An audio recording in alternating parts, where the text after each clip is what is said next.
অনূর্ধ্ব 15 মহিলাদের ক্রিকেটের জন্য জাতীয় দল গঠনের উদ্দেশ্যে ধর্মনগরে শুক্রবার একদিনের ক্যাম্প অনুষ্ঠিত হয়। এই ক্যাম্পে মোট 4টি মহকুমা যোগদান করেছে। ধর্মনগর, কৈলাসহর, কাঞ্চনপুর এবং লংতরাই ফেলি এই 4টি মহকুমার প্রতিনিধি নিয়ে এই ক্যাম্প অনুষ্ঠিত হয়।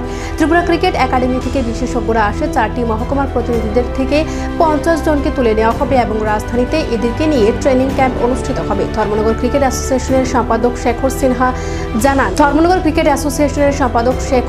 জানান, মহকুমা মহিলা ক্রিকেটারদের কাছে এটি একটি সুবর্ণ সুযোগ। আগরতলা থেকে যারা এসেছেন তারাই সিলেক্ট করে নেবেন কারা দক্ষ এবং পারদর্শী।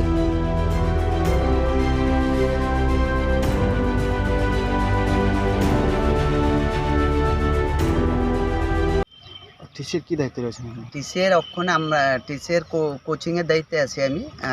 অক্ষণে যেই আন্ডার 15 ত্রিপুরা টিম গঠনের লিগে যে ট্রায়ালটা হইতেছে এটার হেড কোচ আমি। আমার সঙ্গে আমরা আরও 4 জন কোচ আছে, সঙ্গে ফিজিও আছে, সিলেকশন কমিটির চেয়ারম্যান আছে এখানে।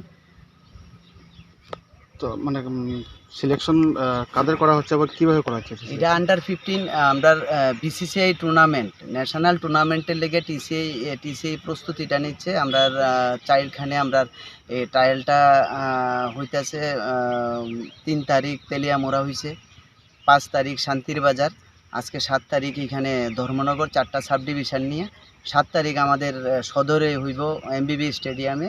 ওইখানে আবার 6টা সাব ডিভিশন থাকবে। টোটাল আমরা 18টা সাব ডিভিশন 4টা হোস্টেজ সাব ডিভিশনের মধ্যে করা হইতেছে।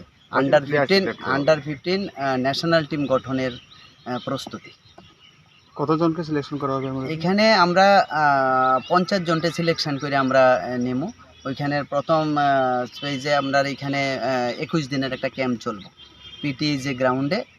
অ্যাপ্রক্স এটা ধরে নিতে পারেন 15 তারিখ থেকে এটা স্টার্ট হইতে পারে। 21 দিনের একটা টানা ক্যাম্প চলবে 50 জনকে নিয়ে। সেটা কোথায় হবে? পিটিএজি গ্রাউন্ড, নরসিংগড়। শুধু কি আন্ডার 15 সিলেকশন করা? শুধু আন্ডার 15।